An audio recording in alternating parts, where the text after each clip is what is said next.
कि ठाकुर जी आपको आपके संग लीला करते हैं तो समझो कि वो प्रसन्न हैं।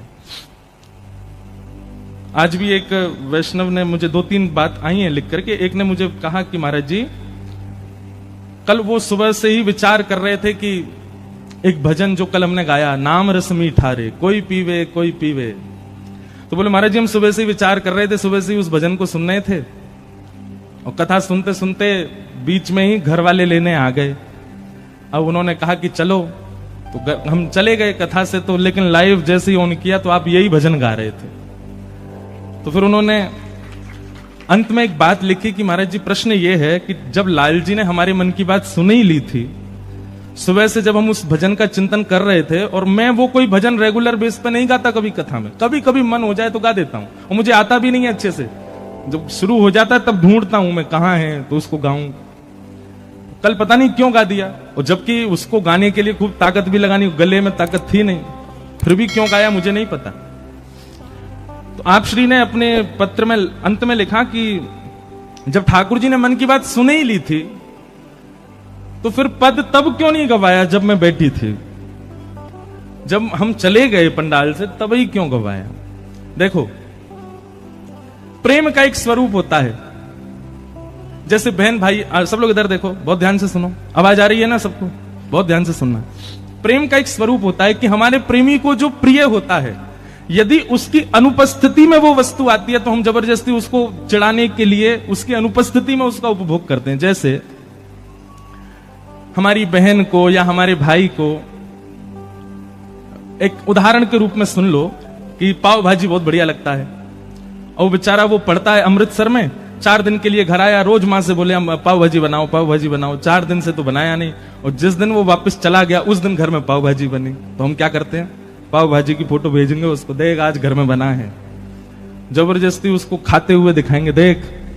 या फिर कभी कभी किसी की एकादशी होती है, और एकादशी पर जो लोग एकादशी नहीं रखते वो जानबूझ करके वो सब्जी बनाएंगे जो एकादशी वाले को प्रिय है, वो तो खा नहीं सकता, तो उसको दिखा दिखा खाते हैं देख। तो सामने वाला क्या होता है, वो मचल जाता है, वो थोड़ा चिढ़ जाता है। ये लेकिन चिढ़ाने के लिए नहीं, ये कोई प्रतिस्पर्धा नहीं है, ये प्रेम का एक स्वरूप है। तो ठाकुर जी जिन्होंने ये पत्र लिखा, कल ये पद उन्हीं के लिए गाया गया था, और ठाकुर जी ने ही गवाया था, लेकिन कब गवाया, जब वो चले गए कथा से। जब वो चले गए तब मानो ठाकुर जी सींग दिखा रहे हैं, देख अब गवाया मैंने। तो ये तो प्रेम का स्वरूप है, ठाकुर जी आपसे प्रेम करते हैं इसलिए आपके संग खेल रहे हैं। और जिस प्रेम में खेल नहीं हो वो प्रेम का है बात का। जिस प्रेम में प्रेमी चिढ़ाता ना हो, जिस प्रेम में प्रेमी आपकी टांग ना खींचता हो, जिस प्रेम में प्रेमी आपको परेशान ना करता, वो प्रेम थोड़ा ही है। जहां पर आप जो चाहते हैं वो होता है, आप जैसा मांगते हैं वो होता है, वो तो फिर उसको क्या बोलते हैं, वो तो क्या बोलते हैं उसको, वो तो फॉर्मेलिटी होती है। होटल में जाओ, जो मांगोगे मिलेगा। आप आधी रात 2 बजे फोन करके रिसेप्शन पे बोल दो मुझको पानी पूरी खानी है, तो वो अवेलेबल करके देंगे आपको। जहां पर प्रोफेशनल होता है, जहां पर फॉर्मेलिटीज होती हैं, जहां पर केवल व्यवहार होता है, वहां इच्छा अनुसार सब कुछ होता है। पर जहां प्रेम होता है वहां तो चिढ़ाना चिढ़ना लगा ही रहता है। ठाकुर जी आप जो चाहें वो आपको दे दें तो समझ जाना फॉर्मल हो गए ठाकुर जी। लेकिन आप जो चाहो मांगने पर भी ना मिले, खूब परेशान कर दें महाराज, थका दें बिल्कुल ही, समझो यही तो प्रेम है। प्रेम में थकाया ही जाता है, प्रेम में रुलाया ही जाता है, प्रेम में परेशान ही किया जाता है। लिख लीजिएगा, जहां सामने वाला परेशान ही ना करता हो वो प्रेम नहीं है। तो अगर ठाकुर जी से प्रेम माना है तो फिर कमर कस लीजिए कि परेशान भी करेंगे। तो ऐसी अद्भुतता। और भी 2-3 भाव आए हैं। किन्हीं का भाव है कि गुरु की पहचान क्या है, सुनिए बहुत ध्यान से। जिनकी उपस्थिति, जिनका केवल दर्शन, जिनकी केवल बैठने की आकृति देखने मात्र से आपके संशय समाधिस्थ हो जाते हो, संशयों का समाधान हो जाता हो, समझ जाना यही गुरु हैं, जिनकी उपस्थिति। अच्छा, इसमें भी 2 बात होती हैं। कई बार क्या होता है कि गुरु, आजकल जो गुरु बन गए हैं सब जगह, सबको प्रणाम है, सबको वंदन है। भक्तमाल जी कहती हैं किसी का भी अपमान मत करो, चाहे वो आडंबरी कर रहा हो फिर भी उसको प्रणाम करो। पर फिर भी आजकल क्या है कि प्रभावशाली गुरु बहुत ज्यादा हो गए हैं, जो केवल अपना प्रभाव दिखाते हैं पर स्वभाव से उनके अंदर कुछ नहीं।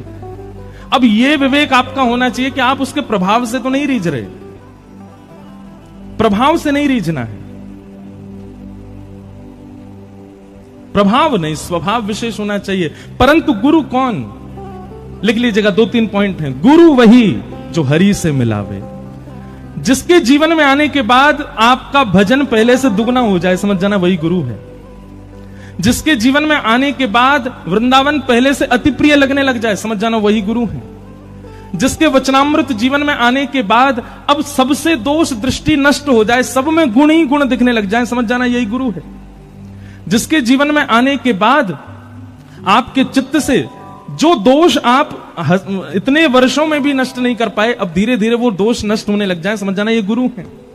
तो गुरु वही जो हरि सो मिलावे, गुरु वही जो सदमार्ग दिखावे, और अंतिम बात, गुरु वही जो सब छुड़वा के वृंदावन बसा दे, वही गुरु है। आप लोग देखो, अन्यथा मत लीजिएगा, और अन्यथा लेने वाली बात नहीं है, पर आप सब लोग, कई लोग मुझे यहां दिख रहे हैं, वो तन है केवल उनका जलंधर में, पर वो अपने भाव से, अपने मन से, अपनी विचारधारा से जलंधर में है ही नहीं। और सही बताएं तो असली ब्रजवासी वही जो मन से सदा ब्रज में रहे। आज तन से बहुत लोग ब्रज में रहते हैं। मैं तो कई बार ब्रजवासी को ही डांटूं। अभी मेरी मथुरा में कथा थी, सब ब्रजवासी आते थे कथा में, तो हम ब्रजवासियों से भी कहते थे कि हमारा सौभाग्य कि हम ब्रज में जन्मे हैं। पर ऐसे ब्रज में जन्म लेने के बाद भी जब ब्रज का हमने वह उपयोग नहीं किया जो करना चाहिए, तो क्या फायदा। एक हमने कीर्तन बनाया ना, मंगला उठ यमुना तट जाओ, श्री राधा वल्लभ के दर्शन पाऊं, कृपा अभिलाषी जी राधिका रानी जी, हो सुन लो अर्ज हमारी हमारी, रहूं ब्रज रज को पास। हम तो बस सुना रहे हैं, गा थोड़ी रहे हैं, रुक जाओ। गुरु वही जो सब छोड़ वृंदावन में बसा दे। चाहे तन से आप कहीं भी रहो, पर मन में, बुद्धि में, चिंतन में सदा वृंदावन बना रहे, समझो वही गुरु है। तो आप श्री ने कहा है कि गुरु जी की पहचान कैसे हो, जिसकी उपस्थिति से आपके संशय निवृत्त हो जाते हो, जिसकी आज्ञा पर आपको 2 बार सोचना ना पड़ता हो। एक बार आज्ञा हुई तो आपकी यही चिंता है कि आज्ञा पूरी कैसे हो, बस उसी को गुरु मान लीजिए। और जिसकी कृपा से,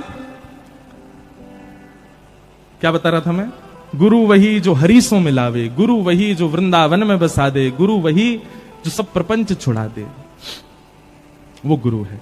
फिर आपने दूसरा भाव लिखा, अगर हमसे वैष्णव अपराध हो जाए तो हमें ठाकुर जी को कैसे मनाएं। हमने इसका एक कई बार कथाओं में कहा है, बहुत ध्यानपूर्वक सुनिए सब लोग, इधर देखो।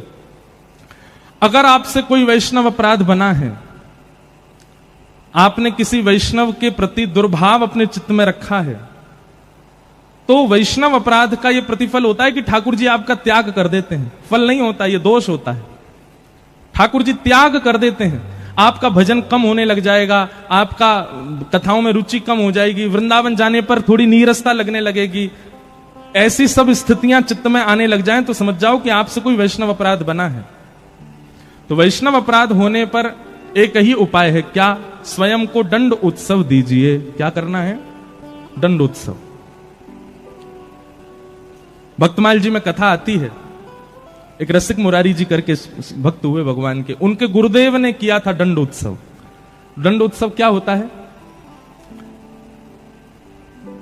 आप जैसे ही लगे कि अब भजन कम हो रहा है, वृंदावन के प्रति नीरसता आ रही है, कथा में मन नहीं लग रहा है, वैष्णव अब प्रिय नहीं लग रहे हैं, नाम जप में पहले जैसी रुचि नहीं है, तो वैष्णव अपराध बनाए जरूर, तुरंत वृंदावन जाओ और 5 दिन के लिए स्वयं को वहां दंड दीजिए। कैसा दंड देना है, बोले सोहनी करो, रसिक जनों के सन्मुख बैठ करके सबको प्रणाम करो, आंखों के आगे दिखने वाला कोई भी व्यक्ति क्यों ना आ जाए उससे क्षमा मांगो। चाहे वो रिक्शा वाले भैया, भैया हमको क्षमा कर दो, टेम्पो वाले भैया आ जाओ, उनसे बोलो क्षमा कर दो। अब कहां तक जाएं, अब तो बहुत अति हो जाएगी, नहीं तो महाराज वृंदावन का तो कीट पक्षी पतंगा कोई भी सामने आ जाए उससे भी क्षमा मांगो, हमको क्षमा कर दो।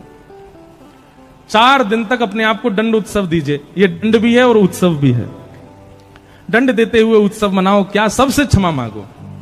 और फिर अंतिम दिन झरा भंडारा करो, किसी भी आश्रम में जाकर के खूब सारे रसिकजनों को बुला करके सबको भोजन प्रसाद पवा करके दक्षिणा देकर के सबसे क्षमा मांग करके फिर लौट करके जलंधर आओ। देखना आपका भजन बढ़ जाएगा, आपका पुनः कथा में प्रति रुचि बढ़ जाएगी, वृंदावन के प्रति प्रेम बढ़ जाएगा, फिर से ठाकुर जी के प्रति प्रिय लगेगा। वैसे देखो, हर महीना अपने आप को दंडोत्सव दिया करो, 2 दिन का, 4 दिन का, 1 दिन का, जितने दिन वृंदावन में रहते हो उतने दिन दंडोत्सव करके आओ, सबसे क्षमा मांग के आओ, क्योंकि हमसे अपराध बनते ही बनते हैं। क्षमा मांगने से अपराध नष्ट होता है, वैष्णव अपराध। फिर किन्हीं का एक गंभीर प्रसंग भी आया है। उन्होंने कहा है कि महाराज जी आप कहते हो तजोरे मन हरि विमुखन को संग, हम नहीं कहते, गोस्वामी श्री सूरदास जी महाराज कह रहे हैं और शास्त्राज्ञा भी कर रहे हैं।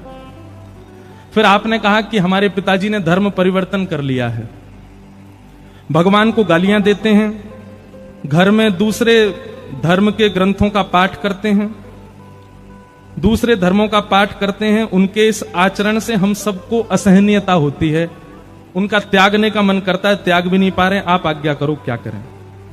भैया देखो, सब लोग ध्यान से सुनो, ये संकीर्णता तो बहुत फैलती जा रही है, धर्म परिवर्तन की पूरे भारत में ही फैल रही है, पर पंजाब इसका गढ़ बनता जा रहा है।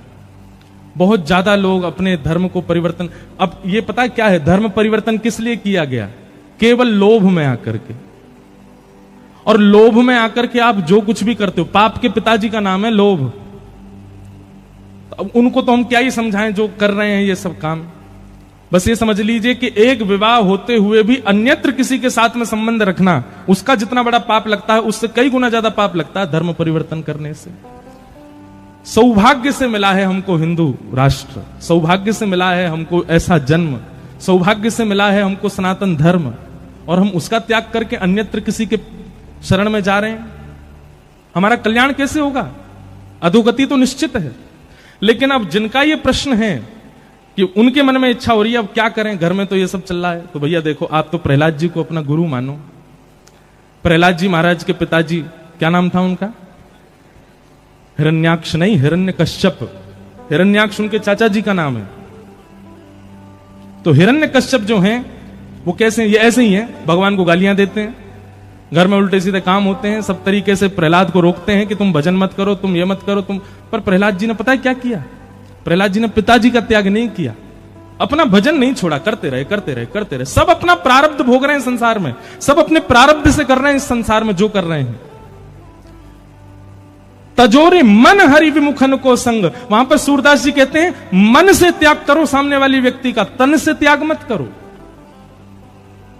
आपको तन से नहीं छोड़ना उसको, मन में जो उसकी स्थिति थी, मन में जो उसका सम्मान था, उसका त्याग कर दो। महादेव ने सती का त्याग किया। कैसे त्याग किया? सती परीक्षा लेकर के आई राम जी की, तो महादेव को पता चल गया कि बताओ इतना विश्वास नहीं, भगवान की परीक्षा लेकर के आई है। और फिर महादेव ने पूछा कि आप कहां गई, तो झूठ और बोल दिया कि मैं तो पास से प्रणाम करने गई थी।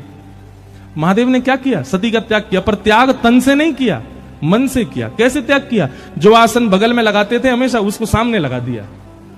अब आप हमारे बगल में बैठने योग्य नहीं हो, सामने बैठो, क्योंकि बगल में तो गृहिणी बैठेगी और गृहिणी का भाव आप खो चुकी हो अब। इसलिए जो कोई भी इस प्रकार के हैं जो हरि विमुख हैं और उनसे आपका ऐसा संबंध है कि आप तन से उनको छोड़ नहीं सकते, तो मन से उनका त्याग करो। फिर तो केवल एक व्यवहार मात्र निभाओ कि आपसे हमारा यह संबंध है। तो जब तक इसके पीछे एक कथा सुना है, जगन्नाथ भगवान के एक परम भक्त हुए, मैंने कई बार सुनाई है ये कथा, और ये प्रश्न एक बार नहीं बहुत बार आ चुका है मेरे पास, पर जलंधर में है तो मैं सुना देता हूं। भगवान जगन्नाथ जी के परम भक्त हुए, उनका नाम था अंगद जी। क्या नाम था?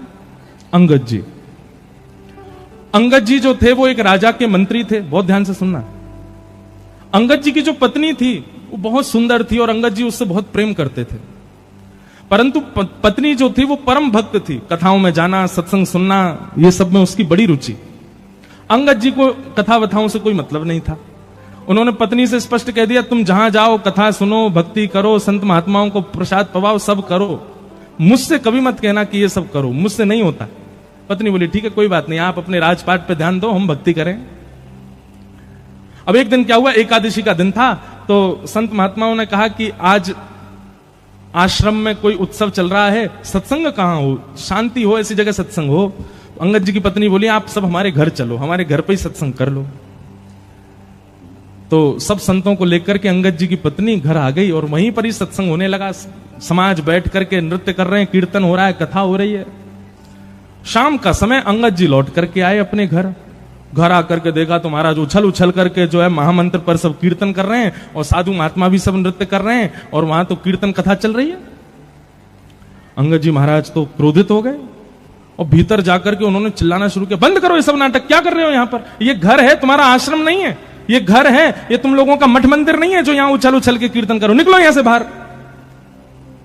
अब वैष्णवों को अपने अपमान से इतना बुरा नहीं लगता, पर कथा कीर्तन का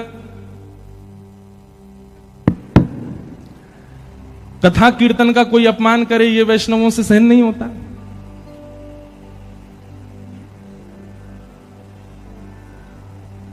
सब लोग चले गए। अंगद जी की पत्नी बिल्कुल नीची नजर किए और महाराज लाल पड़ गया था चेहरा उसका।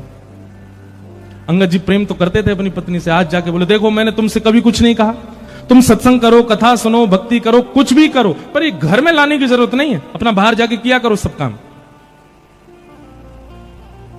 उसी समय अंगद जी की पत्नी बोली, ये बात आप प्रेम से मुझे सत्संग के बाद भी कह सकते थे।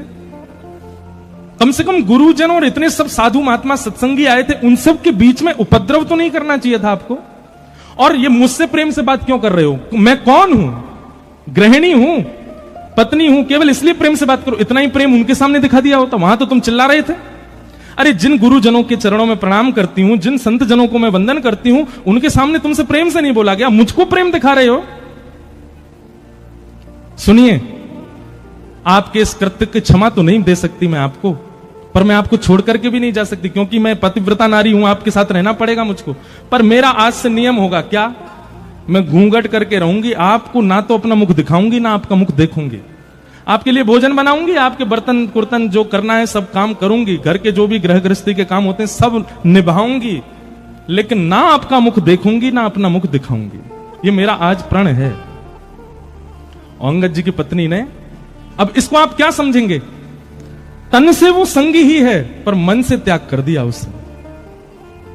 अब अंगद जी की पत्नी पूरे दिन घूंघट में रहती है। एक दिन, 2 दिन, 4 दिन, 5 दिन बीत गए। अंगद जी बोले अब मान जाओ।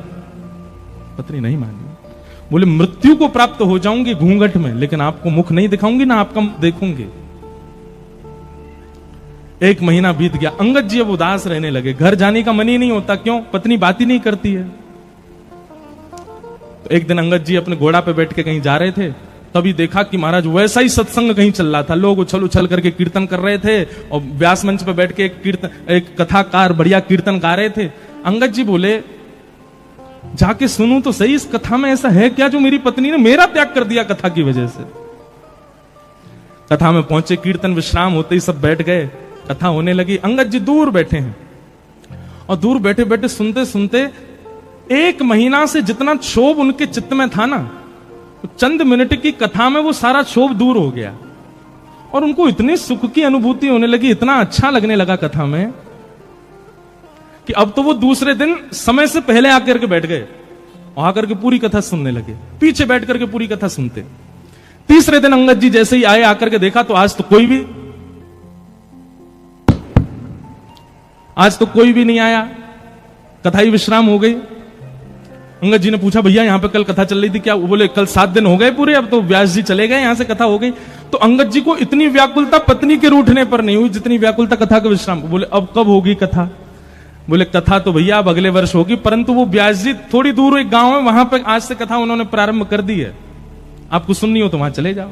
अंगद जी दौड़ करके गए, महाराज दूसरे गांव में जाके कथा सुनने लगे। अब तो अंगद यही नियम बन गया, अंगद जी महाराज दूसरे गांव में जाके कथा सुनने लगे। इतनी आसक्ति कथा के प्रति हो गई उनकी। अब तो अंगद जी को घर में पत्नी रूठी बैठी है, उससे भी उनको कोई फर्क नहीं, बढ़िया जाते हैं, प्रेम से घर में जाते हैं, पत्नी भोजन खिला देती है, पा लेते हैं, सो जाते हैं, सुबह उठ के राजपात का काम देखते हैं, दोपहर में जाके कथा सुनते हैं। ऐसा नियम चलने लगा। पत्नी के भी मन में होने लगा, पहले तो इनको चिंता थी कि मैं देखती नहीं हूं, अब तो ये चिंतित भी नहीं लगते मुझको।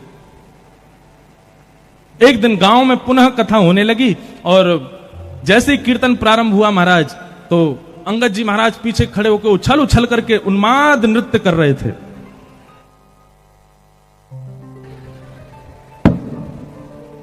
एक बात हम आपसे कहें, कीर्तन में कभी भी सोच समझ करके नृत्य मत करना।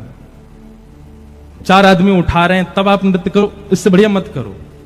नृत्य कब करो? जब आप स्वयं को रोक नहीं पाओ, तब ही नृत्य करना। इस बात को हम प्रमाणित ऐसे कर सकते हैं, भगवान स्वयं कह रहे हैं, वाग गदगदा द्रवते यस्य चित्तम रुदत्त भिक्षणम हसति क्वचिच्च विलज्ज उद्गायत नृत्यते च मदभक्ति युक्तो भुवनम पुनातु। ठाकुर जी कहते हैं जो सोच समझ करके नृत्य कर रहा है, समझो वो आडंबर है, वो भी दंभ है। पर जिसके पांव रुक ना पाए, जिसके हाथ रुक ना पाए, जिसके नेत्र स्वयं को रोक ना पाए, जिसका मन स्वयं को रोक ना पाए, समझ जाना उसके चित्त में मैं ही खड़े होकर के नृत्य कर रहा हूं, तभी वो नृत्य कर रहा है। इसलिए कभी भी संकीर्तन, कीर्तन, भजन में सोच समझ के नृत्य नहीं। आप स्वयं को थोड़ी देर रोक के रखो, जब लगे कि अब रुका ही नहीं जा रहा तब नृत्य करो, तब समझना कि चित्त में श्याम सुंदरी नृत्य कर रहे हैं, और वो जो सुख होगा ना वो अद्भुत ही होगा। तो ऐसा उन्माद नृत्य कर रहे थे कि महाराज सारी श्रोताओं की दृष्टि चली गई। उसी सत्संग में सबसे आगे बैठी थी अंगद जी की पत्नी, उसको भी नहीं पता था कि पीछे वो है, और ना अंगद जी को पता था पत्नी बैठी। तो सब लोग देखने लगे, व्यास जी भी उन्हीं को देखने लगे। तो पत्नी ने कहा कि कौन नृत्य कर रहा है देखूं, तो पीछे देखा तो अंगद जी नाच रहे थे। पत्नी बोली ये मेरे पतिदेव ही हैं? बार बार अपनी आंख मीड़ करके देखे, बोले हाँ लग तो वही रहे। अब उसने अपना मुख छुपाया और कथा में वो पूरी दृष्टि उन पर ही रखी। तो देखिए महाराज, जैसी कथा हो भाव आवेश में आकर के रुदन करने लग जाएं, कभी हृदय पर हाथ रखें। पत्नी को लगा कहीं ऐसा तो नहीं मुझको रिझाने के लिए ऐसा कर रहे हैं। उसने कुछ दिन जांच पड़ताल की, किसी से बात की कि भैया ये वैष्णव तो बड़े आनंद, अरे महाराज इनकी तो पूछो मत, ये हर गांव में कथा सुनने जाते हैं और पिछले 1 वर्ष से कथा सुन रहे हैं। इनका तो भाव ही अलग है, इनका तो भाव ही विलक्षण है। पत्नी समझ गई, बोले कि अब अंगद जी पुराने वाले नहीं हैं। आज घर पर जैसे ही गए तो पत्नी उघारे मुख से खड़ी थी, घूंघट उठा के। अंगद जी जैसे ही घर पहुंचे तो देवी मैं आ गया हूं, घूंघट कर लो। अंगद जी की पत्नी बोली अब घूंघट नहीं करना, हरि विमुख अंगद से मैंने घूंघट किया था, अब हरि सन्मुख अंगद है, अब आपसे काय को घूंघट करूं मैं, आप मेरा मुख देख लो। लेकिन अब अंगद जी की स्थिति क्या हो गई सुनो। अंगद जी बोले देवी क्षमा करना, बुरा नहीं मानना, पहले तुमको देखना अच्छा लगता था, अब वो सुख नहीं मिल रहा है। अब तो केवल एक ही अभिलाषा है कि श्यामा श्याम कब देखेंगे। बसो मोरे नैनन में यह जोरी, बसो मोरे नैनन में यह जोरी। नव दुल्हे ब्रजराज सांवरो, नव दुल्हे ब्रजराज सांवरो, दुल्हन राधा गोरी, दुल्हन राधा गोरी। बसो मोरे नैनन में यह जोरी, बसो मोरे नैनन में यह जोरी। तो जिनका भी ये प्रश्न था कि हमारे पिताजी ऐसे हो गए, हम क्या करें, जैसे अंगद जी की पत्नी ने मन से त्याग किया वैसे त्याग करो।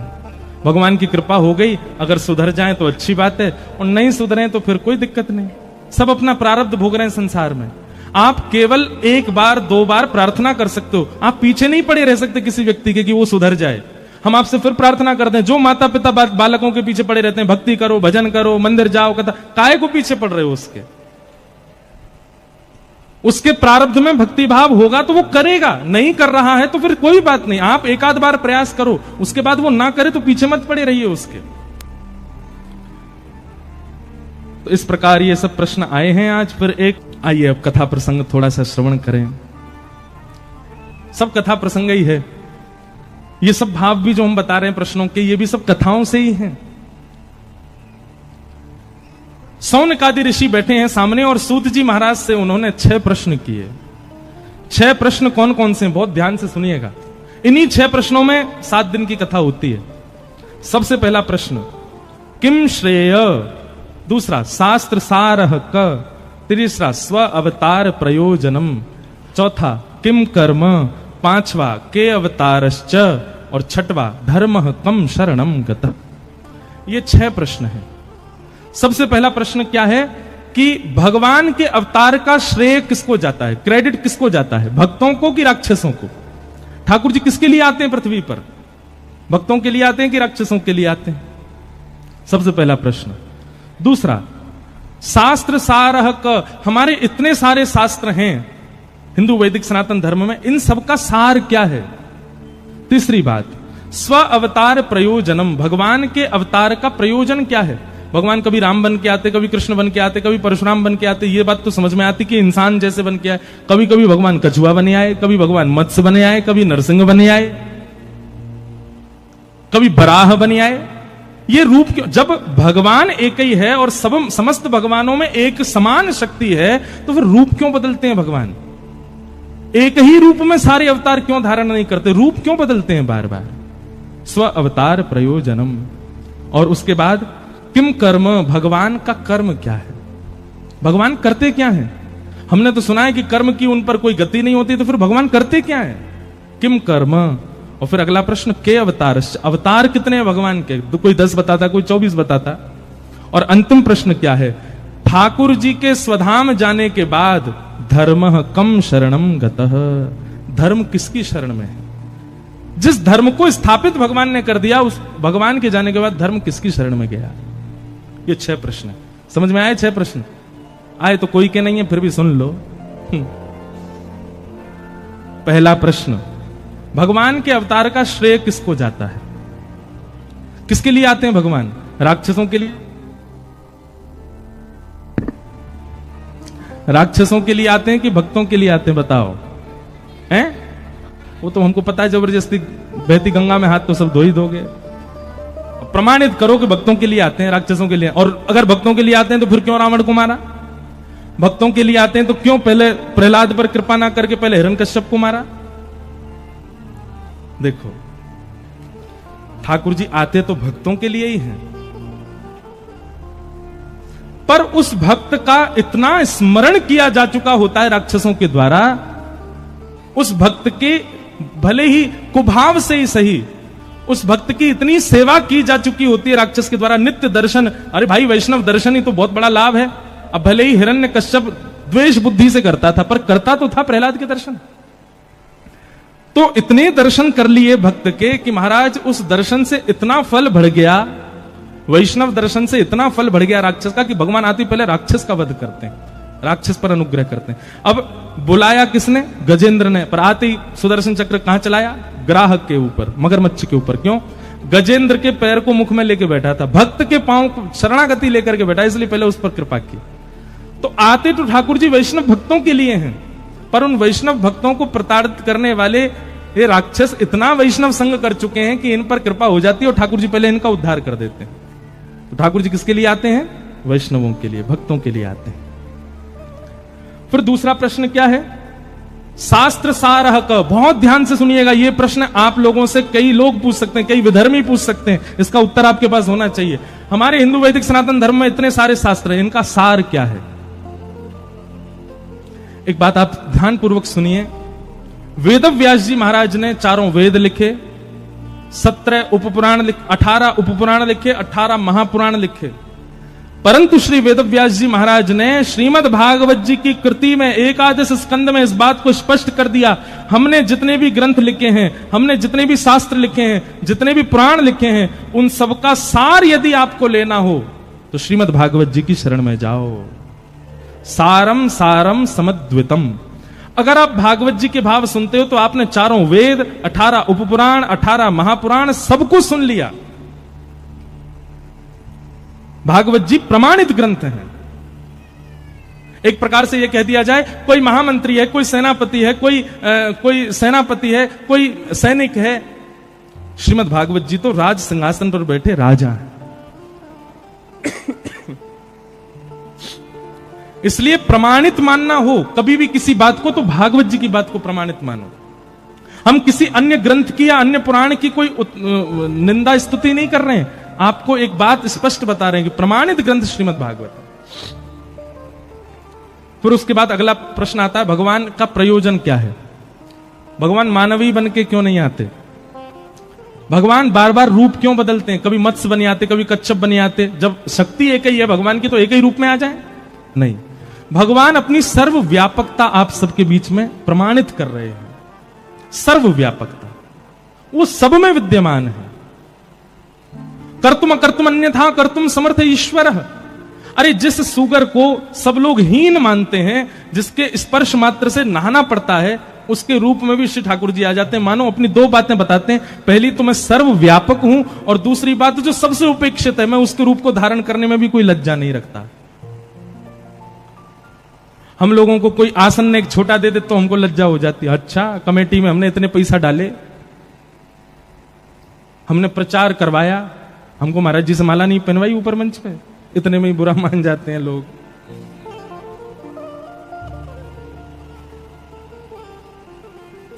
तो ठाकुर जी अपनी सर्वव्यापकता बताते हैं अनेक अनेक रूप में आकर के। किम कर्म, भगवान करते क्या हैं? मैं भगतन को दास भगत मेरे मुकुट मणि। ठाकुर जी करते क्या है पता है? केवल भक्तों के प्रेम भाव को ही ढूंढते रहते हैं कि अब ये क्या करने वाले हैं, अब ये कौन सा भाव मुझे प्रस्तुत करने वाले हैं। संसार के जितने भी चतुर लोगों के भाव हैं, ये सब भगवान को पता होते हैं, पर प्रेम लक्षणा भक्ति में जो भक्त रहता है, उसके प्रेम का अब क्या भाव आने वाला है, ये ठाकुर जी को नहीं पता होता। उसको देखने के लिए ठाकुर जी बैठे रहते हैं। जैसे हमारे अष्टछाप के सखाओं में कौन हुए? कुम्भनदास। अष्टछाप के सखाओं में कौन हुए? श्री गोविंद स्वामी।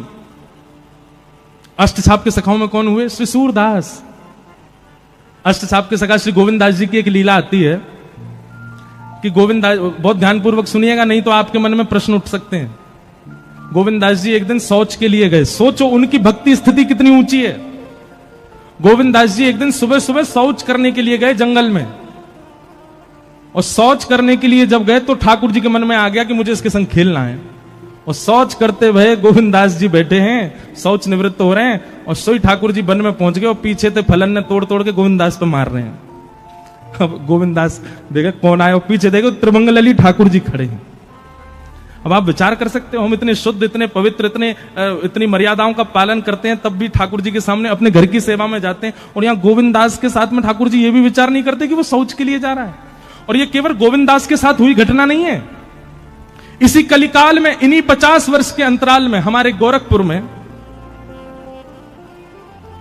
विराजमान हुए श्री राधा बाबा महाराज। नाम सुना राधा बाबा का? राधा बाबा महाराज की ऐसी अद्भुतता, वे अपने संपूर्ण जीवन काल में कभी वृंदावन नहीं आए, पर उन्होंने वृंदावन के लिए एक ग्रंथ लिखा, एक छोटी सी पुस्तक लिखी, उसका नाम है केली कुंज। और केली कुंज में बाबा ने एक एक बात लिख दी। केसी घाट से बिहारी जी कितने दूर हैं, बिहारी जी से राधा वल्लभ जी की दूरी कितनी है, बीच में कैसे कैसे चौराहे आते हैं, कहां पर भगवान की गौचारण लीला हुई है, कहां पर अक्रूर घाट है, अटल वन कहां पर है, ये सब केली कुंज में महाराज जी ने लिखा है। उनसे किसी ने पूछा, बाबा आप कभी वृंदावन तो गए नहीं, तो वृंदावन को पूरा भाव कहां थे आगो?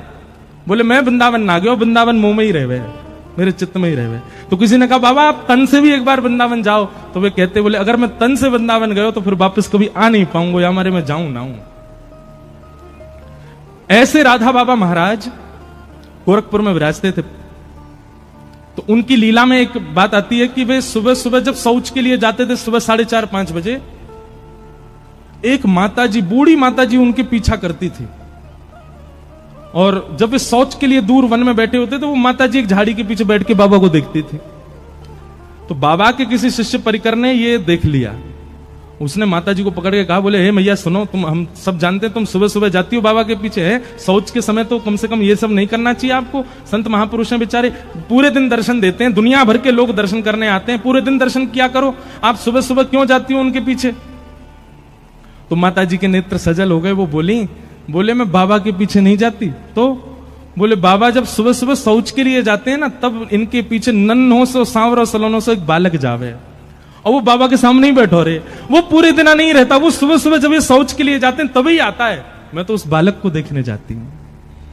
और बाबा जब शौच में बैठे होते हैं ना, तो इन दोनों की आपस में चर्चा चलती है, बड़े ठाके मार मार के दोनों हंसते हैं, मैं तो वो देखने जाती हूँ। मतलब आप विचार कर रहे हैं, भक्तों की वो स्थिति जिसको हम परम अपवित्र मानते हैं, उस स्थिति में भी भक्त चले जाते हैं, तो ठाकुर जी वहां भी आ रहे हैं उनके पास।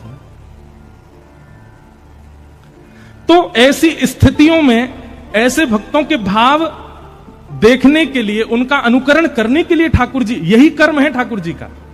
कौन भक्त कब कहां क्या कर रहा है, कौन से भाव से मुझको बज रहा है, किस भाव से मुझे अर्पण कर रहा है, वही भाव प्रिय है ठाकुर जी को। वही भाव देखने के लिए ठाकुर जी आते हैं। आहा।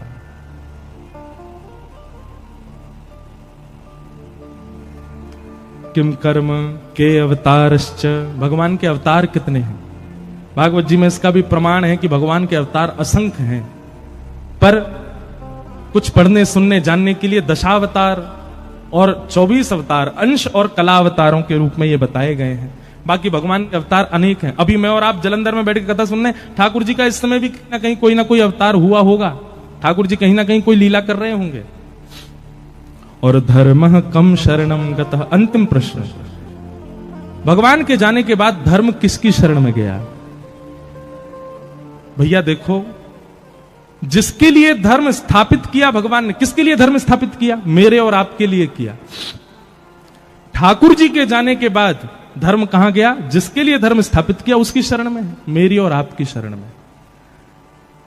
धर्म कम शरणम गतः, ये धर्म हमारी शरण में है। हम धर्म का पालन करते हैं तब धर्म हम पर कृपा करता है। तो धर्म ही हम सब धर्म के शरणार्थी हैं। हम सबको धर्म का पालन करना है।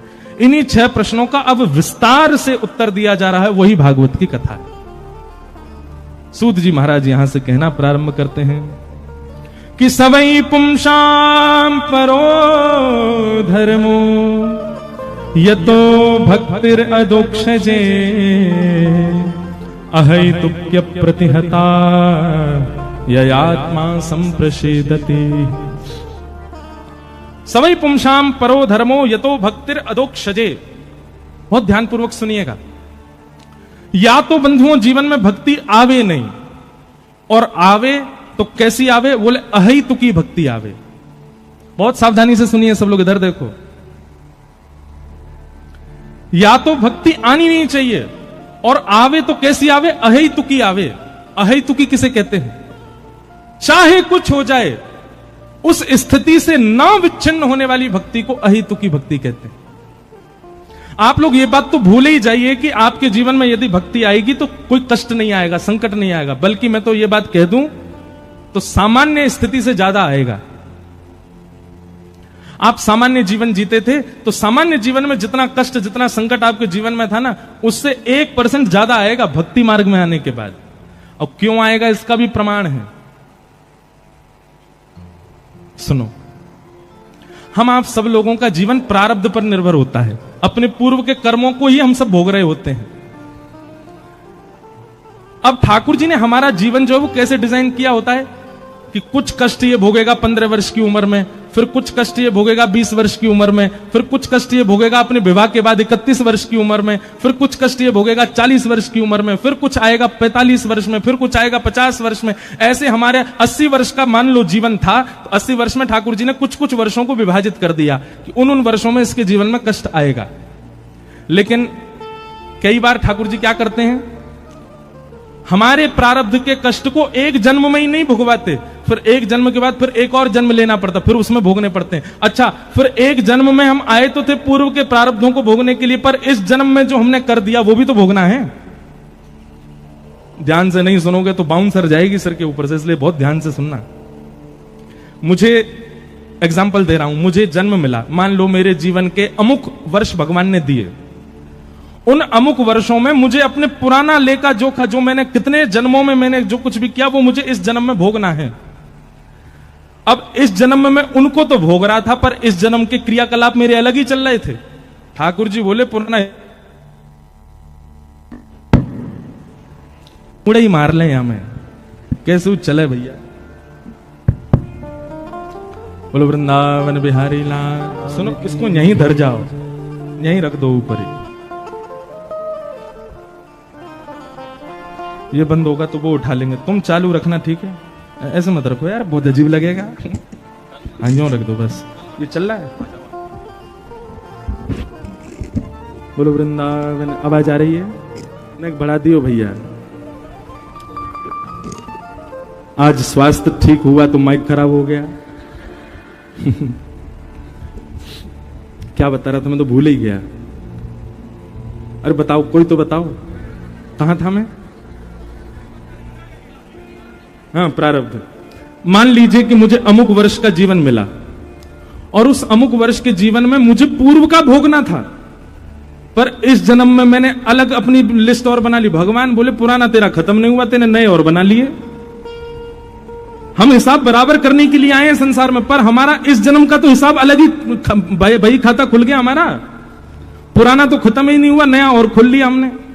इसके साथ बुरा कर दिया, उसके साथ अनीति कर दी, इसके संग ये कर दिया, उसके इसका लेखा जोखा तो अलग बन गया। अब उसको भोगने के लिए फिर जन्म लेना पड़ेगा। क्या होता है फिर? व्यक्ति जब भक्ति मार्ग को अपना लेता है तो भक्ति मार्ग में उसको क्या सिखाया जाता है? किसी के साथ गलत मत करो, किसी के साथ ऐसा मत करो, गलत खाओ पियो मत, शुद्ध विचारधारा करो। भक्ति मार्ग में वो क्या करता है? इस जन्म में जो जो कर रहा था उन सबको बंद कर देता है। अब इस जन्म का भई खाता बंद हो गया क्योंकि भक्ति मार्ग में आ गया। और जब भक्ति मार्ग में वो नाम जाप करने लग जाता है, वृंदावन जाने लग जाता है, कथा सुनने लग जाता है, खूब ठाकुर जी का प्रेमी होने लग जाता है, तो ठाकुर जी को भी उससे प्रेम हो जाता है। तब ठाकुर जी कहते हैं अब ये मेरा प्रेमी हो गया, अब क्या करें? इसका बही खाता पुराना और इस जन्म का जितना भी है सब इससे अभी भुगवा लो। फिर ठाकुर जी एक के बाद एक, एक के बाद एक, एक के बाद एक भेजते हैं, बोले इसको भी भोग ले, इसको भी भोग ले, सबसे निवृत्त हो, सबको अभी खत्म कर ले, ताकि तुम्हें दोबारा उसको भोगने के लिए आना ना पड़े।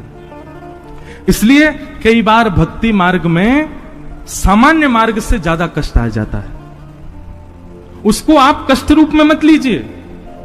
और यह बात भी आप ध्यानपूर्वक सुनिएगा कि भक्ति मार्ग में आने के बाद भी यदि आपके प्रारब्ध भुग नहीं रहे हैं, कोई किसी प्रकार का मानसिक, किसी प्रकार का तन का, मन का, धन का कोई कष्ट जीवन में नहीं आ रहा, तो इसका मतलब यह है कि अभी बही खाता ठाकुर जी पूर्ण करवा नहीं रहे हैं। उसको करवाएं तो तुरंत कर लो, भोग लो, उसको खत्म करो। लेकिन जीवन में आने वाली किसी भी प्रकार की स्थिति से व्यक्ति जब भक्ति मार्ग का त्याग कर देता, ओ हो भगवान ने मेरे साथ ऐसा किया, भगवान कुछ नहीं होते, सब ये सब इन लोगों ने बना रखा है, ये सब ऐसे हैं, और नास्तिकता को अपना लेता है व्यक्ति, अपने जीवन से छोड़ देता है भक्ति मार्ग को। ऐसे व्यक्ति का पतन हो जाता है। फिर तो भक्ति कैसी होनी चाहिए? अहेतुकी भक्ति होनी चाहिए। जीवन में चाहे जैसी स्थिति आ जाए, आप ठाकुर जी का त्याग मत करो। मैं कथाओं में सुनाया करता हूं कि हमारे अष्ट सखाओं में एक सखा हुए कुंभनदास। कुंभनदास जी के एक पुत्र की मृत्यु हो गई और उस पुत्र की मृत्यु की बात सुनकर के कुंभनदास जी मूर्छित हो गए। दुनिया के लोग बात बनाने लगे, बोले अपने आप को भगत कहते थे, बताओ इतना भी नहीं सुन पाए कि पुत्र की मृत्यु पर बेहोश हो गए। गुसाई जी को जब ये बात पता चली तो गुसाई जी बोले वो पुत्र की मृत्यु सुन के बेहोश नहीं हुआ है। बोले तो फिर कैसे बेहोश हुए? तो जाके उनसे कहा, बोले कि मुझे पता है तुम बेहोश पुत्र की मृत्यु की भाव से नहीं हुए, तुम इसलिए बेहोश हो गए हो कि भाई अब सूतक लग गए, मंदिर कैसे जाऊंगा मैं।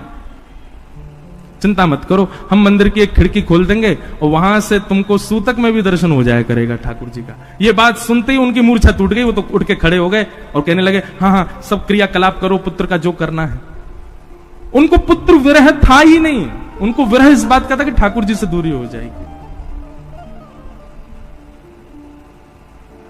तो भैया भक्ति मार्ग यदि जीवन में आया है तो याद रहे परिस्थिति कैसी भी आ जाए, कितनी बुरी से बुरी भी आ जाए, आप भक्ति मार्ग का त्याग मत करना। ये दृढ़ता अपने चित्त में धारण करो, ये विश्वास अपने चित्त में धारण करो और चल पड़ो उस मार्ग पर, स्थिति कैसी भी आ जाए। तो भक्ति का स्वरूप कैसा होना चाहिए? आपके हिसाब से नहीं, ठाकुर जी के हिसाब से। घर का प्राणी कहां ना माने, मन मन खुशी मनाऊं। एक बार मैं कनाडा में था तो एक पंजाबी माताजी मिली मुझे। माताजी तो नहीं थी होंगी 31-35 साल के बीच के। उन्होंने मुझसे क्या प्रश्न किया, बोले महाराज जी मैंने 16 सोमवार किए। मैंने कहा अच्छा, पति मिल गया, विदेश आ गई। मैंने कहा फिर? वो तो पीता है खाता है, सब उल्टे सीधे काम करता है, ऐसा सोमवार तो नहीं करना था मुझे। 16 सोमवार किए फिर भी ठाकुर जी ने ऐसा पति क्यों दिया? मैंने कहा बहन सुनो एक बात, यदि अनुकूल पति मिला होता ना तो आप कथा में नहीं आती आज। अनुकूल पति नहीं मिला, देखो अनुकूल पति मिलेगा तो दोनों कथा में आओगे और प्रतिकूल पति मिलेगा तो एक ही कथा में आएगा, दोनों नहीं आएंगे। मैंने कहा आपने 16 सोमवार किए फिर भी प्रतिकूल पति मिला, इसका मतलब क्या है? ठाकुर जी ने कहा भाई जो थोड़ा बहुत मोह तुम्हारे बंधन का कारण है वो पति में होगा, वो मोह भी तुम्हारा नष्ट हो जाए, इसलिए प्रतिकूल। भैया ये व्रत नियम साधन करने से आपके मन चाहिए स्थिति आपको नहीं मिल सकती। ये व्रत साधन नियम ये जितने भी हम सब लोग करते हैं ना, इनके पीछे कोई विधान या कोई भाव वैसा मत रखा करो कि आप जैसा सोच रहे हो वैसा मिलेगा ही, प्रारब्ध में जो है वो मिलेगा। और कई बार अनुकूल स्थिति मिलना ये प्रतिकूल से ज्यादा घातक होती है। अनुकूल स्थिति बार बार मिले ये प्रयास मत करो, जैसा आप चाहते हो वैसे बच्चे हो जाएं, जैसा आप चाहते हो वैसा पति हो जाए, जैसे आप चाहते हो वैसी पत्नी हो जाए, जैसा आप चाहते हो वैसा पूरा सब संसार आपके लिए नहीं हो सकता। प्रतिकूलता ही हमको आगे बढ़ा रही है। अब सब अनुकूल हो जाए तो आप आलसी हो जाओगे, सब अनुकूल हो जाए तो आप कुछ नहीं करोगे, हाथ पे हाथ धर के बैठे रहोगे। इसलिए प्रतिकूलताएं जीवन में जितनी ज्यादा होंगी आप उतने आगे भगोगे। एसी का आविष्कार किस लिए हुआ? क्योंकि गर्मी ज्यादा हो गई। अब गर्मी ज्यादा किसी को प्रिय नहीं है, लेकिन गर्मी जब बहुत मात्रा में होने लगी तो फिर निदान करके व्यक्ति ने एसी बनाया ना। इतनी संख्या में भीड़ होने लगी तो माइक बनाया गया ना। प्रतिकूलता ही आविष्कार करवाती है, प्रतिकूलता ही नवीनताओं को जन्म देती है, प्रतिकूलता ही जीवन में हमको आगे बढ़ाती है।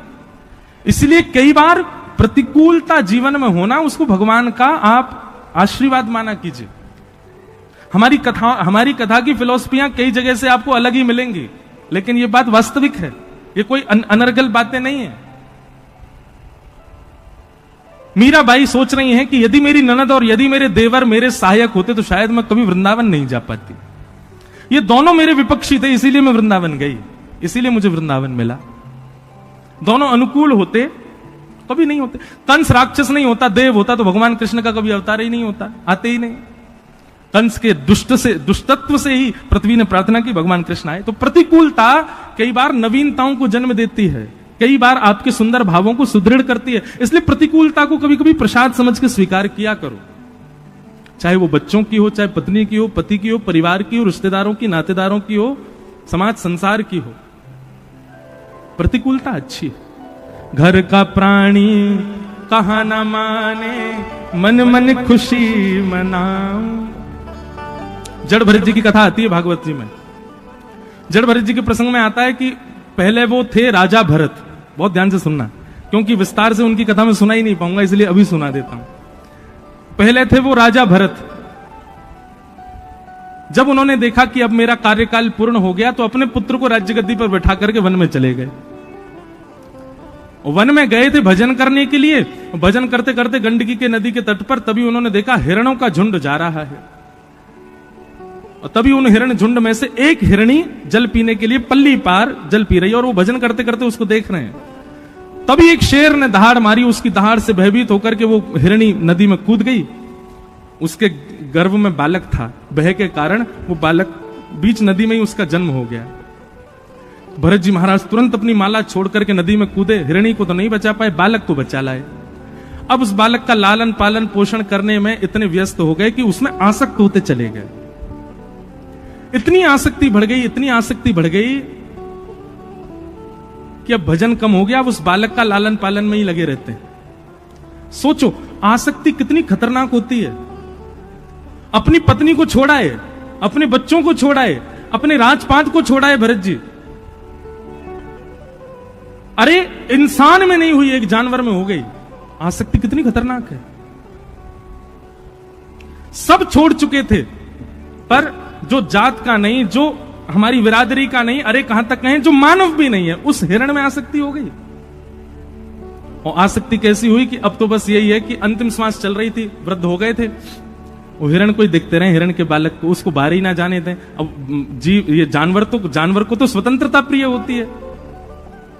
अब वो भरत जी से आंख बचा बचा करके बाहर निकले। भरत जी बेचारे लड़खड़ाते आमे, उसको फिर कुटिया में ले आमे। एक दिन भरत जी बिल्कुल ही जर्जर हो गए, चल फिर भी नहीं पाते थे। एक दिन उनका वो हिरण बालक और झुंड वहां छोड़ करके कुटिया, और हिरण के झुंड में मिल गया, भाग गया वहां से। उसी के वियोग में कहां होगा, क्या कर रहा होगा, उसने कुछ खाया वो भी होगा कि नहीं, पता नहीं उसका कोई ध्यान रखता होगा कि नहीं, बाहर इतनी सर्दी पड़ रही है, पता नहीं रात में ठंड तो नहीं लग जाएगी, मैं तो कंबल उड़ा देता था, पता नहीं क्या कर रहा होगा। उसी का चिंतन करते करते करते करते भरत जी के प्राण निकल गए। और परिणाम क्या हुआ? अगले जन्म में वही भरत जी ही हिरण बन के आए। अच्छा एक बात बताएं, बुरा नहीं मानना, आजकल एक ट्रेंड चला है, विदेश से आया है भारत में, अपने बच्चे इतने अच्छे नहीं लगते माता पिता को, वो घर में पेट पाल रखा वो ज्यादा प्रिय है। एक मैं प्रसंग पढ़ रहा था कहीं पर, मुझे अच्छे से स्मृति में तो नहीं पर याद आ जाए शायद बोलते बोलते, कि एक व्यक्ति मरणासन अवस्था में था, मरने वाला था, तो मरते मरते उसने जीवन भर खूब भजन किया था। तो नारद जी महाराज ने जब उसकी मरणावस्था को देखा तो भगवान से कहा, भगवान इसको वैकुंठ बुला लीजिए। भगवान बोले मैंने तो द्वार खोल रखे हैं, तुम में सामर्थ हो तो इसको लाके दिखा दो। तो नारद जी गए, उससे जाकर के कहने लगे, हे भाई चल तेरे लिए वैकुंठ के द्वार खुलवा दिए मैंने, अब तो तेरा शरीर पूरा हो गया, चल मेरे साथ वैकुंठ। तो नहीं नहीं नहीं मैं नहीं जाऊंगा। क्यों नहीं जाएगा? बोले मैंने इतना बड़ा घर बनाया, बच्चों को योग्य बनाया, पर ये बच्चे अभी भी थोड़े बुद्धि से कमजोर हैं, इसलिए इनका थोड़ा मुनाफा करवाऊंगा, मैं इनके पास ही रहूंगा। बोले कैसे रहेगा, तेरे प्राण तो निकलने वाले हैं। तो व्यक्ति बोला वो भैंस बन रही है ना, बोले हाँ मैं उसका चिंतन करते हुए मरूंगा, उसका पड्डा बन के आऊंगा। तो उससे क्या होगा? बोले उससे ये होगा कि भैंस का दूध बनेगा, तो ये बाहर से दूध इतना महंगा खरीद के लाते हैं, कम से कम घर में ही दूध आ जाएगा, थोड़ा तो मुनाफा होगा। नारद जी बोले वाह भले आदमी, तेरे जैसा नहीं देखा मैंने किसी को। अब पड्डा बन के आ गया भैंस का बालक, भैंस के दूध हो गया खूब, बालक सब दूध निकाल निकाल करके घर में पीने लगे। अब वो पड्डा बड़ा मुस्कुरावे, बहुत अच्छा है, इनका पैसा तो बचा रहा हूं मैंने जन्म लिया भैंस का बालक बनके, मेरे बालक को खर्च तो नहीं करना पड़ रहा। नारद जी को उस पर दया आ गई, बोले बता अपने परिवार के लिए बता, भैंस का बालक बन के आ गया। जब वो भैंस के बालक से अब अपने अंतिम समय में आने लगा, नारद जी बोले अब तो तेरा काम पूरा हो गया, तेने दूध के पैसा बचवा दिए बालकों के, अब तो चल दे मेरे साथ। बोले नहीं नहीं अभी नहीं जाऊंगा मैं। क्यों? बोले बालक जो है ये बड़े जो है रात में तान दुपट्टा गहरी नींद में सोते हैं, इनका घर चौपट्टा सा खुला रहता है, मुझे बड़ी चिंता होती है कहीं कोई चोर चकारे घुस गए तो। बोले अब क्या सोच रहा? बोले अब मैं कुत्ते का स्मरण करूंगा, अगले जन्म में कुत्ता बन के वफादारी करूंगा, इनके घर के बाहर ही घूमता रहूंगा। नारद जी बोले वाह भले आदमी, कुत्ता बन गया। अब वो भारी रहता है, कभी उसमें घर के बालक की डंडा वंडा मार देते हैं, तो नारद जी कहते हैं तेरे को मारते हैं, तेरे को कोई बात नहीं है, तो मेरे बालक ही, मेरे बालकों के बालक हैं, मैं 2 पीढ़ी तो संभाल ली, मैं संभाल के जाऊंगा इनको। वफादारी करने लगा महाराज, चोर भी आ जाए तो उस पर भौंकता रात में। नारद जी महाराज बोले भैया बहुत लोग देखे, तेरे जैसा नहीं देखा। जब कुत्ते के जीवन में भी उसका अंतिम समय आ गया तो नारद जी बोले अब तो चल वैकुंठ, तेने 3 जन्म गवा दी। बोले नहीं नहीं ऐसे नहीं जाऊंगा। बोले तो अब क्या करेगा? बोले अब सर्प बन के आऊंगा। क्यों? मेरे बालकों के बालकों ने बड़े शत्रु बना लिए, उनको जा जाके डसूंगा मैं, इनकी रक्षा करूंगा। सर्प बन के आ गया और घर के कोने में रहने लगा, और जैसे शत्रु आते थे कुछ करने के लिए तो वो आके उनकी रक्षा के लिए खड़ा हो जाता था, और महाराज उनके सामने। एक दिन उन घर के ही कोई बालक सर्प के पास मतलब वहीं जा रहा था, तभी नारद जी भेष बदल के आए और घर के लोगों को बता दिया वहां पे कोने में सर्प है, उसको पकड़वा दो। घर के लोग गए और उसी सर्प को पकड़ करके उसके मुंह काट दिया, उसका मृत्यु कर दी मार मुर के। फिर नारद जी उसको पकड़ के वैकुंठ में ले गए। बोले अब तो तुझे आना ही पड़ेगा।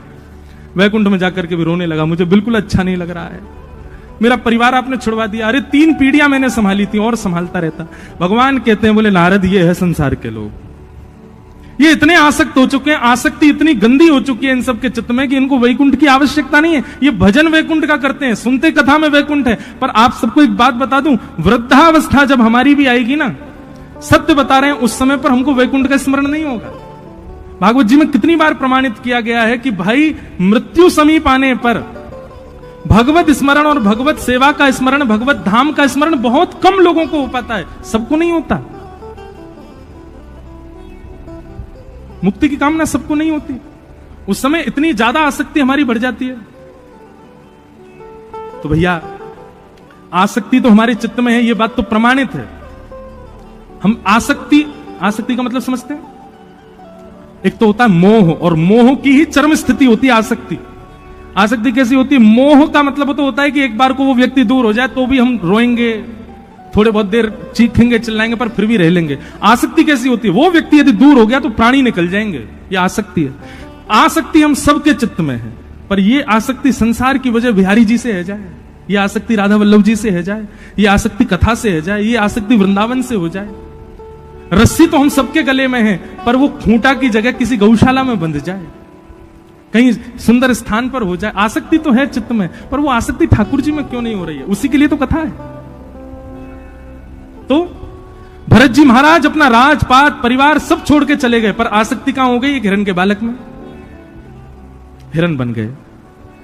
और जब दूसरे जन्म में हिरण बने तो उनको याद था कि मैं पूर्व जन्म में भरत था। दूसरे जन्म में उन्होंने ब्राह्मण का स्मरण करते हुए अपने प्राणों का त्याग किया, तो तीसरे जन्म में वो फिर से एक ब्राह्मण कुल में जन्मे मानव रूप में। और अब की बार वो जन्म से ही कैसे रहे? जड़ की भांति, बिल्कुल ऐसे रहते थे पागलों की तरह। उनके पिताजी ब्राह्मण थे, पिताजी ने उनको याद करवाया, गायत्री मंत्र याद करो। तो ऐसा संत जन बताते हैं 6 महीना तक वो ओम ही याद नहीं किया उन्होंने। क्यों? कहीं पिताजी के द्वारा बताए गए मैंने मंत्र याद कर लिए, ज्यादा गुणवान बन गया तो पिताजी कल को कहेंगे गृह प्रवेश करवाया, शादी पढ़वाया, किसी की मृत्यु हो गई है वहां पे अंतिम संस्कार करवाया, फिर से संसार में फंस जाऊंगा। अब के मुझे संसार में फंसना नहीं है। तो बचपन से कैसे रहे? जड़ के भांति, इसलिए उनका नाम पड़ गया जड़ भरत। एक बात तो बहुत प्रमाणित है बंधु, बहुत गुणवान होना एक प्रकार से बहुत संसारी होने का भी एक लक्षण है। पर कैसे? बहुत गुणवान है किसके लिए? संसार के लिए। आपसे चाय बनानी बहुत अच्छी आती है तो लाख आदमी आ जाए घर पे, तू ही बना चाय, तो तू ही बना के लाएगा, तेरे हाथ की से ही सिर दर्द दूर होता है मेरा। और तुम यहां बेचारे बुखार में पड़े हो, बेटा थोड़ा ही तो टाइम लगे, तू बनाया। आपने सब्जी बढ़िया बना दी तो पूरे घर में आपको ही ढूंढा जाएगा, कहां है सब्जी, बना जल्दी, कुछ बढ़िया सी बना दी हो, कि तेरे हाथ में स्वाद बहुत है। आप यदि किसी गुण में श्रेष्ठ हो और उससे आपने एक बार संसार को रिझा दिया, संसार पीछे ही पड़ा रहेगा कि भाई तू ही कर। लेकिन हमारे संत जन कहते हैं कि जब गुण से संसार रीझ करके बार बार आपको पकड़ता है, उसी गुण से कभी ठाकुर जी रीझ गए तो भी बार बार आपको ही पकड़ेंगे। अरे सूरदास जी को पकड़ के बैठा देते ठाकुर जी सामने, बोले पद सुनाओ। हितरवंश महाप्रभु को ठाकुर जी कह करके बोलते थे मुझे पद सुनाओ, मुझे सुनना है आपसे। हमसे क्यों नहीं कहते? क्योंकि हमने अपने गुण का प्रयोग संसार को रिझाने में लगा रखा है। एक बार प्रयास करके देखो ठाकुर जी की सेवा में, और बस उस सेवा में यह भाव रहे कि और कोई वाहवाही करे ही ना, बस यही वाह करें। गोविंद स्वामी जी के प्रसंग में आता है कि एक बार राग भैरव गा रहे थे सुबह सुबह, तभी किसी बादशाह ने आकर, कुम्मनदास जी के चरित्र में आता है कि एक बार राग भैरव गा रहे थे तो किसी बादशाह ने पीछे से सुन लिया और सुन करके कहा वाह वाह वाह वाह वाह वाह। कुम्मनदास जी बोले कौन वाह वाह कर रहा है? तो बोले महाराज बादशाह वाह वाह कर रहा है। कुम्मनदास जी ने उसी समय अपने राग मालिका ग्रंथ में, जो उनकी राग मालाओं की जो किताब थी, उसमें से भैरव राग का पन्ना फाड़ा और उसके टुकड़े करके उसको कुंड में फेंक दिया। बोले आज के बाद इस राग को कभी नहीं गाऊंगा। क्यों? क्योंकि जिस दुनिया के ब्रह्मांड के बादशाह की वाहवाही सुनने के लिए हम गा रहे थे, उसने तो की नहीं। एक कोई सड़क छाप चलता फिरता बादशाह वाहवाही कर रहा है इस पर। अरे तुम्हारी वाहवाही नहीं सुननी है हमको तो उनकी वाहवाही सुननी है, उसके लिए गाते। परंतु राजा को इतना मोह हो गया कुम्मनदास जी के स्वर से, राजा ने तो अब तो दिन रात उसके मन में वही चलता रहे, क्या स्वर था, क्या आलाप था, क्या राग, जबकि उसके सामने पन्ना फाड़ा फिर भी राजा का मोह हो गया उस राग में। और बादशाह के लिए कौन सी बड़ी बात, गवैया को सामने प्रकट करना। बादशाह तो प्रलोभन देते हैं सोने की मोहरों का और गवैया दौड़े चले जाते हैं। बादशाह ने खूब प्रलोभन दिया लेकिन कुम्मनदास जी नहीं गए।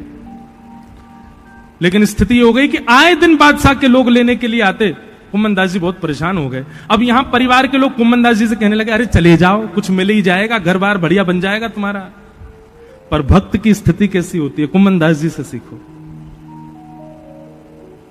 कुम्मनदास जी एक दिन चले गए बादशाह के यहां, बादशाह के यहां जाके बोले कहिए बादशाह क्या सुनना है आपको।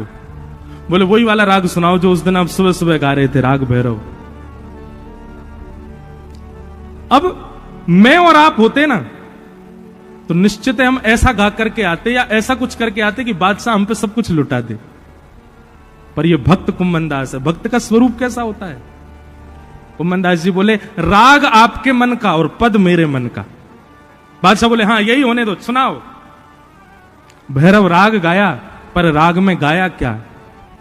जाको मुख देखत दुख लागे, जाको मुख देखत दुख लागे, ताको करन पड़ी परनाम, ताको करन पड़ी परनाम। भगत को कहा सीख रीसो काम, भगत को कहा सीख। आज मेरे जीवन का सबसे काला दिन है। क्यों? बोले जिसका मुख मुझे एक आंख नहीं सुहाता, आज उसके सामने मुझे बैठ के गाना पड़ रहा है। भैरव सुनो राजा, तुमको केवल स्वर सुनना है, शब्दावली मेरी है। अब राजा अपनी लज्जा बचाए, बोले सब लोग सुन रहे हैं, ये गा क्या रहे हैं? आवत जात पन्हैया टूटी, आवत जात पन्हैया टूटी, बिसर गयो हरि नाम, बिसर गयो हरि नाम। कुंभन दास लाल गिरधर बिना, कुंभन दास लाल गिरधर बिना, कुंभन दास लाल गिरधर बिना,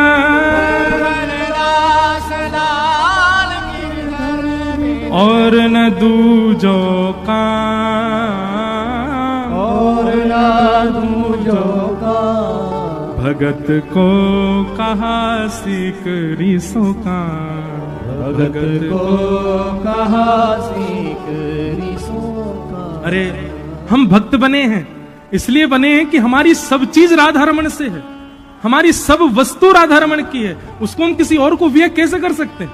हम किसी और को उससे कैसे लुभा सकते हैं? अरे राजा तेरी मति में ये बात आई नहीं?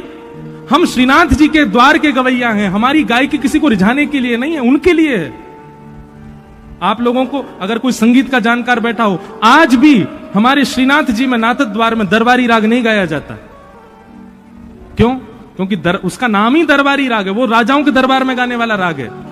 बोले जिससे राजाओं ने वाहवाही की हो वो झूठा राग हम अपने ठाकुर जी को थोड़ी। राग बहुत सुंदर है, मैं भी गाता हूं, राग की निंदा नहीं है, पर कितना सूक्ष्म विचार किया है कि जिस पर दूसरों ने अपनी वाहवाही लगा दी हो वो हम ठाकुर जी को कैसे सुना सकते हैं? इतना सूक्ष्म विचार करते हैं भक्त तो। कुम्भन दास जी बोले भैया है गई तेरे मन की? राजा बोला अब अपनी लज्जा तो बचाऊं। हाँ भाई आधा कोष खाली कर लाओ, सारा सब दे दो कुम्भन दास जी को। कुम्भन दास जी बोले भैया मेरी एक बात सुन ले। बोले कहा? बोले तेने अपने मन ते मेरो राग सुन लियो, अब दक्षिणा तो मेरे मन की दे दे। अकबर बोला, बादशाह बोला इससे तो मेरा और मान बढ़ेगा, ये जो मांगेंगे सो दे दूंगा तो सब लोगों में वाहवाही हो जाएगी। कुम्भन दास जी चूकना नहीं, जो चाहिए मांग लो। बोले पहले तू वचन दे, जो मैं मांगूंगा सो देगो, और पूरा पूरा देखो, आधा अधूरो नहीं देखो।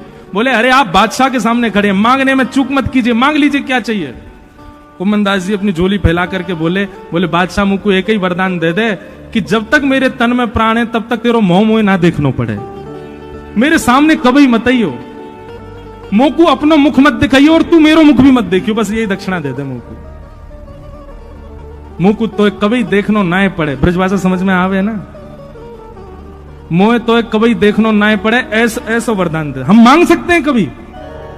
महाराज अभी फोन आ जाए आपके पास में, भारत के प्रधानमंत्री यशस्वी श्री नरेंद्र मोदी जी आपको याद कर रहे हैं, तुरंत भागोगे? कथा, अरे कथा तो होती रहती है, क्या करना है भैया। कई बार ना भक्ति मार्ग में भक्ति की परीक्षा लेने के लिए ठाकुर जी उसको उपलब्धियां दिखाते हैं कि ये मेरे मार्ग का त्याग करके उपलब्धि स्वीकार करना चाहता है कि नहीं। और जब आप उपलब्धि के आसक्ति में चले जाते हो, उस उपलब्धि के पास चले जाते हो, ठाकुर जी आपको मतलब समझ लो ठोक बजा के देख रहे थे कच्चा है कि पक्का, ठाकुर जी समझ जाते हैं कच्चा ही था।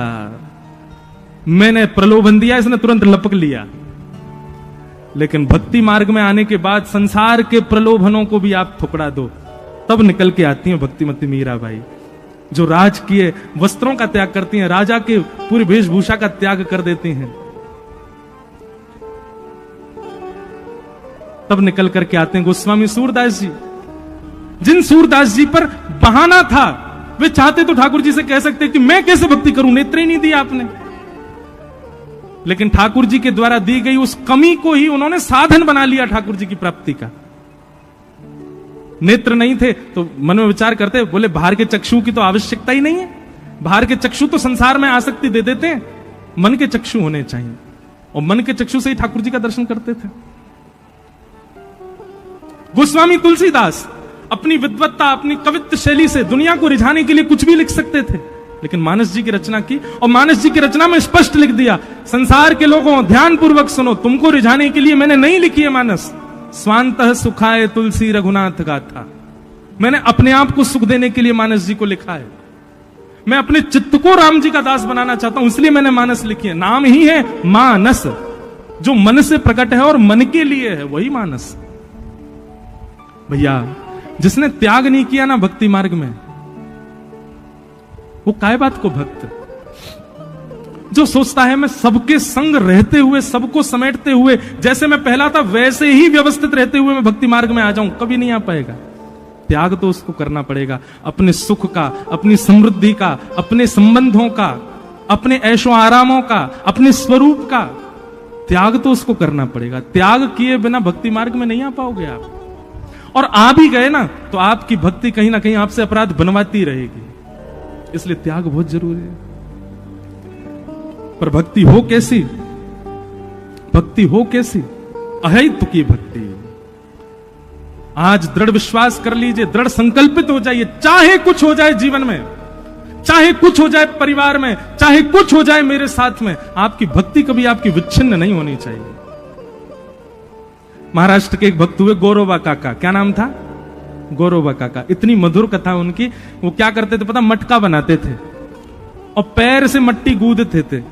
तो एक बार विठल विठल विठल विठल विठल विठल कहते कहते अपने पैर से मट्टी गूंद रहे थे, तो उनकी पत्नी जल भरने के लिए गई। 1 साल का बालक गुटमुन चलता था, उसको वहीं बैठा गई और गौरवा को काका को बोल गई, ध्यान रखना बालक है यहाँ पे।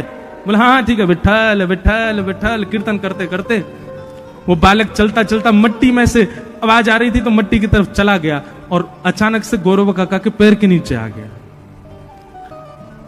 गौरवा काका को पता नहीं चला, वो तो इतने उन्मत्त होकर के भजन कर रहे थे कि उनका बालक पैर के नीचे आ गया, वहीं उसके प्राण निकल गए। और विठल विठल विठल कीर्तन कर रहे थे।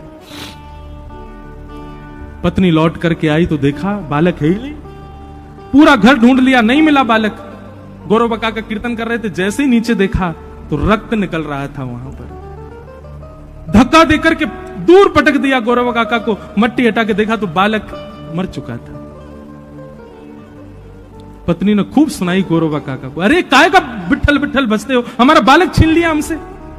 अरे ये संकीर्तन क्या देगा हमको, जिसने हमारा परिवार नष्ट कर दिया, उस संकीर्तन को तुम सर्वश्रेष्ठ मानते हो। अरे भगवान वो होता है, विधाता वो होता है जो परिवार को समृद्ध बनाए, वो कैसा भगवान जो परिवार को नष्ट कर दे। ऐसी स्थिति आई गौरवा काका के जीवन में। गौरवा काका बोले, देवी देख अपराध तो हुआ, मुझसे हुआ, लेकिन तू कीर्तन को दोष मत दे, तू विठल को दोष मत दे, मेरी गलती है, मेरा अपराध है, तू ठाकुर जी को दोष मत दे। छूना नहीं मुझको, मेरा स्पर्श किया तो मैं देख लेना, तुम दूर रहो मुझसे। कैसे भगत हो तुम भगवान के, हैं? भक्ति के नाम पर अपने बालक का वध कर दिया। गौरवा काका, कथा लंबी है, थोड़ी बड़ी है, गए और जाकर के उन्होंने अपने दोनों हाथ कटवा दिए, क्योंकि हाथों को उन्होंने सौगंध दी थी कि आज के बाद पत्नी का स्पर्श नहीं करना है। एक दिन रात्रि में सो रहे थे तो गलती से पत्नी का स्पर्श हुआ, तो दूसरे दिन बोले तुम दोनों ने विठल की कसम नहीं मानी। गए और किसी कसाई के यहां जाके दोनों हाथ आगे रख दिए, बोले काट दो इनको। इन्होंने विठल की कसम तोड़ दी और बिना हाथ के गौरवा काका घूमने लगे। तो वर्णन आता है, एक दिन तुकाराम जी का कीर्तन चल रहा था। महाराष्ट्र के भक्तों की भी अद्भुत कथा है। तुकाराम जी का कीर्तन चल रहा था और उस कीर्तन की विलक्षणता कैसी थी, थोड़ा ध्यान से सुनना कि तुकाराम जी कीर्तन कर रहे थे तो कीर्तन सुनते सुनते मंदिर में बैठे भगवान श्री पंडरीनाथ विठल भगवान, रुक्मणी ऐसे खड़े हैं वहां पर, ठाकुर जी रुक्मणी जी से बोले रुक्मणी जी मेरा बहुत मन कर रहा है कीर्तन में जाने का। देखो तुकाराम जी कितने भाव से कीर्तन कर रहे हैं, मेरा मन हो रहा है मैं भी चला जाऊं वहां पे। तो रुक्मणी मैया बोली आप चले जाओगे, हजारों लाखों लोग बैठ के जो कीर्तन कर रहे हैं वो सब कीर्तन छोड़ के सब आपको देखने लग जाएंगे, कीर्तन में विघ्न डालोगे आप जाके। भगवान बोले मैं विघ्न नहीं डालूंगा, मैं रूप बदल के चला जाऊंगा, मैं छुप के चला जाऊंगा, मैं पीछे जाके खड़ा रहूंगा, पर मुझे जाने दो, मुझे बहुत मन कर रहा है जाने का। तो रुक्मणी जी ने आज्ञा की जाओ। तो ठाकुर जी कीर्तन में चले गए, प्रत्यक्ष ठाकुर जी आ गए कीर्तन में और पीछे खड़े होकर के और कमर पे हाथ धर के झूम झूम करके कीर्तन सुन रहे हैं श्री पंडरीनाथ भगवान। कीर्तन सुनते सुनते ऐसा भाव आया पंडरीनाथ भगवान को, भूल गए कि मुझे छुपना है। नाचते नाचते नाचते पूरी जनता के बीच में ही आ गए और घूम घूम करके श्री तुकाराम जी के कीर्तन में नाचने लगे। अरे वहां भक्तों की चरित्र में तो इतना तक लिखा है कि नाचते नाचते नाचते ठाकुर जी को पटका गिर गए, पीतांबरी उतरने लगी, ठाकुर जी अपने वस्त्र ढीले हो करके ठाकुर जी के वस्त्र गिरने लगे। तुकाराम जी कीर्तन, ऐसा नृत्य कौन करता होगा जैसा ठाकुर जी अपने कीर्तन में कर रहे। और उस दृश्य को जितने लोग देख रहे थे सबके नेत्र सजल। अब करताल तो बज रही थी लेकिन ठाकुर जी का नृत्य देख करके ये उन्माद ताल बजाई सबने, ठाकुर जी का नृत्य हो रहा था। उस समय गौरव काका, आज तक कभी उनको लज्जा नहीं हुई कि मेरे हाथ नहीं है, पर अपने इतने इतने हाथों को ही हिला हिला करके आज रो रहे थे कि मेरे भी हाथ होते, ठाकुर जी के नृत्य में मैं भी ताल बजाता। नाचते नाचते नाचते पंडरीनाथ भगवान ने नेत्र खोले और गौरव काका को ही देखा। बोले इसकी बड़ी इच्छा मेरे नृत्य में ताल बजाने की। तुरंत गौरव काका की भुजा निकल आई और गौरव काका भी ताल बजाने लगे, पंडरीनाथ भगवान के साथ नृत्य करने लगे, आनंद करने लगे। महाराष्ट्र के भक्तों के आप चरित्र सुनोगे ना, आपके नेत्रों से आंसू नहीं रुकेंगे, ऐसे ऐसे भक्त हो। श्री गुरु नानक देव जी का भी श्री नामदेव जी से बहुत प्रेम था। नांदेड़ महाराष्ट्र में तो बहुत बड़ा स्थान भी है हमारे सिख समाज का। मेरी कथा है 2026 दिसंबर में। महाराष्ट्र के भक्त अद्भुत हुए। तो कैसी भी स्थिति आ जाए, गौरवा काका जैसी तो नहीं आएगी, लेकिन फिर भी गौरवा काका ने ठाकुर जी के कीर्तन को, ठाकुर जी के नाम को श्रेष्ठ माना। ऐसे ठाकुर जी के नाम को बार-बार, तो इसको कहते हैं अहैतुकी भक्ति। ऐसी अहैतुकी भक्ति का आप सब लोग आश्रय लीजिए।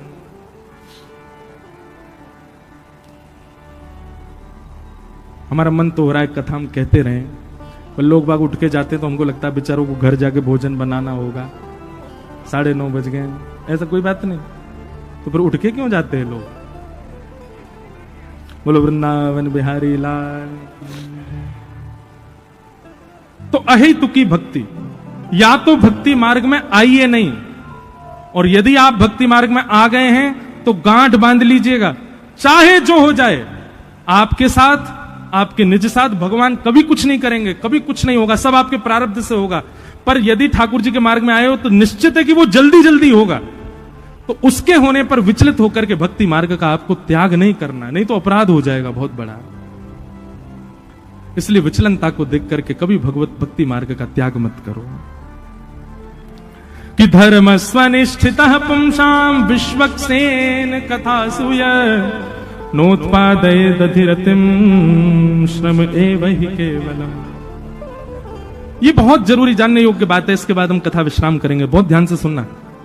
यहां पर सूत जी महाराज कहते हैं, हमने जितनी धर्म यात्राएं की हैं, हमने जितने वैदिक अनुष्ठान किए, हमने जितने व्रत नियम साधना अपने जीवन में की, इन सबसे ठाकुर जी प्रसन्न हैं, इन सबसे ठाकुर जी रीझे हुए हैं, ये हमें कैसे पता चले? श्री वृंदावन बिहारी लाल हमसे प्रसन्न हैं, राधा रमन लाल जी हमसे रीझे भये हैं, राधा वल्लभ लाल जी हमको प्रेम करें, हमसे प्रेम माने, ये हमको कैसे पता चलेगी? तब यहां पर वर्णन करते हैं कि यदि सत्संग में आपकी रुचि बढ़ रही है, यदि किसी कथा क्रम में आपकी रुचि बढ़ रही है, सुनने की इच्छा अतीत होती जा रही है, तो समझ जाओ ठाकुर जी को प्रेम आपसे बढ़ रहा है। क्योंकि यदि कथा से प्रेम आपका कम है, ये हम अपनी कथा चले इसलिए नहीं बोल रहे। अरे भैया, जलंधर में किसी की भी कथा हो कभी भी याद रखना, किसी की भी कथा हो, चाहे वो बहुत ऊंचे वक्ता हो, चाहे वो बिल्कुल छोटे से वक्ता हो, आपको प्रयास करना चाहिए 7 दिना में, वैसे तो प्रयास करो 7 दिन हाजिरी हो, और बहुत व्यस्त हो तो एक दिन तो जाना ही है आपको, ये निश्चित कर लीजिए। जलंधर की कोई कथा आपसे छूट जाए, एक कथा यहां हुई और उसमें आप नहीं जा पाए, तो उसका प्रायश्चित कीजिए वृंदावन जाकर के, 4 दिन तक दंड दीजिए स्वयं को, क्षमा मांगिए सब वैष्णवों से। हमारे जलंधर में बताओ कथा करने के लिए महापुरुष आए, हम कथा में ही नहीं जा पाए। ये ज्यादा कट्टरपंथी मत बनिए कि उन्हीं की में जाना है, उनकी सुननी है, उनका भाव नहीं, जो कथा कहने आते हैं सबकी कथाओं में जाइए। ये चैतन्य महाप्रभु का नियम था।